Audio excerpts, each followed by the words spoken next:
Chris में प्यारे भाई और बहनों, आज के मनन चिंतन के लिए हम लेंगे सन मार्कुस का सुसमाचार अध्याय 1 पद संख्या 21 से 28 तक। वे कफरनाहुम आए।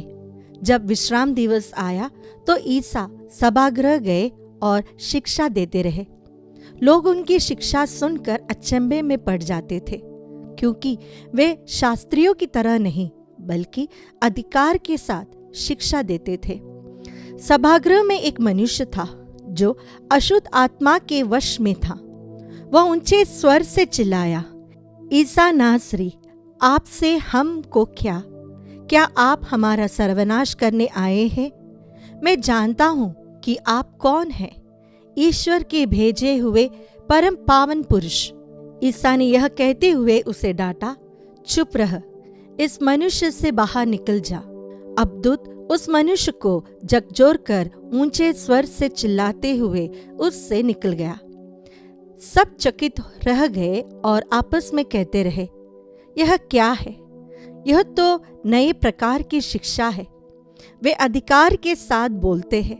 वे अशुद्ध आत्माओं को भी आदेश देते हैं और वे उनकी आज्ञा मानते हैं। ईसा की चर्चा शीघ्र ही गलीलिया प्रांत के कोने कोने में फैल गई। क्रिस में प्यारे भाई और बहनों, ईसा सन मार्कुस के सुसमाचार के अनुसार पहली बार सिनागोग में शिक्षा देने के लिए गए। लोग उन्हें ज्यादा नहीं जानते थे। वे उन्हें केवल एक साधारण कारपेंटर के रूप में जानते थे।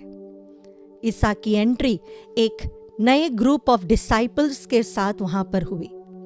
लोगों को उनमें कुछ नया नहीं दिखा, लेकिन जब वे शिक्षा देने लगे, उन्हें उनके शब्दों का, उनकी शिक्षा का अधिकार और वो पावर दिखाई दिया। प्रभु में अथॉरिटी है। जब वे कुछ कहते हैं उसमें उनका अधिकार है। वे वचन है जो देह बना है, तो उनके शब्दों में वह अधिकार है, वह पावर है। और यह पावर वहां पे उपस्थित हर एक व्यक्ति के जीवन को टटोलता है, उनके हृदय को स्पर्श करता है। अगर हम गलत शब्द ना बोले, गलत चीजें ना बोले, अगर हम ताना मारना बंद करें, दूसरों की बुराई करना बंद करें, तो हमारे शब्दों में भी प्रभु का अधिकार होगा। यह इसलिए क्योंकि यिर्मयाह के ग्रंथ में प्रभु कहते हैं, अगर तुम व्यर्थ संभाषण से दूर हटोगे तो तुम्हारी जीभ मेरी जीभ जैसी हो जाएगी। Your tongue will be my tongue। तो अगर हमारी जीभ में से हम गलत चीजें बोलना, मजाक के तौर पे भी किसी को नीचा करके दिखाकर बोलना या किसी को गाली गलौज में बात करना, अगर हमने ये बंद कर दिया तो हमारे शब्दों में भी प्रभु का अधिकार दिखाई देगा। दूसरी बात, प्रभु को नासरी, ईसा नासरी कहकर ये अबदूत ने बुलाया। नासरत से क्या भला आ सकता है? यह वाक्य था नतानिएल का, क्योंकि नासरत एक बहुत इंटीरियर जगह था, एक छोटा सा गांव था और वहां से कुछ अच्छा व्यक्ति या अच्छी बात आने की किसी को उम्मीद ही नहीं थी। कहीं पे भी नबियों के प्रोफेसी में नासरत के बारे में नहीं कहा गया था। इसीलिए ही नासरत को बहुत बैकवर्ड विलेज मानते थे। जब अबदूत ईसा को देखता है तो वह भी ईसा को ताना मारने की कोशिश करता है और उन्हें ईसा नासरी के नाम से पुकारते हैं। लेकिन इस अबदूत को भी पता था कि प्रभु यीशु ईश्वर के पुत्र है।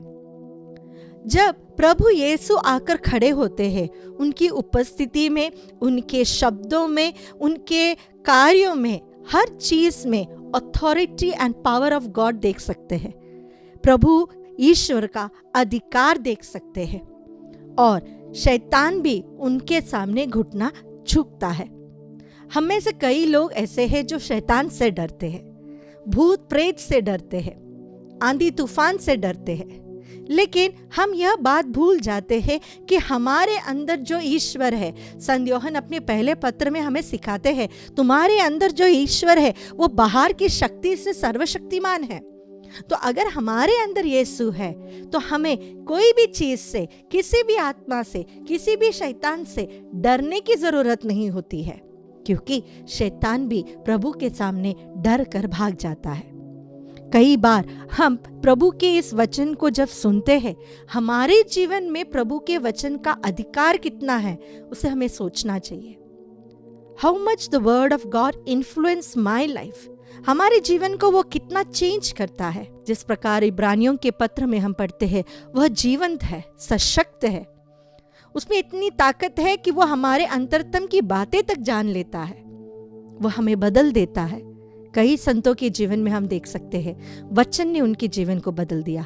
सेंट अगस्टिन के जीवन में, सेंट फ्रांसिस सेवियर के जीवन में, मदर तेरेसा के जीवन में वचन ने उनके जीवन को पूर्ण रूप से बदल दिया था, क्योंकि उसमें सामर्थ्य है। आइए आज हम जब प्रभु के वचन को सुने तो उसे अच्छे मन से स्वीकारें, उसमें जो अधिकार है उसे स्वीकारें, ताकि हमारे जीवन में भी परिवर्तन हो।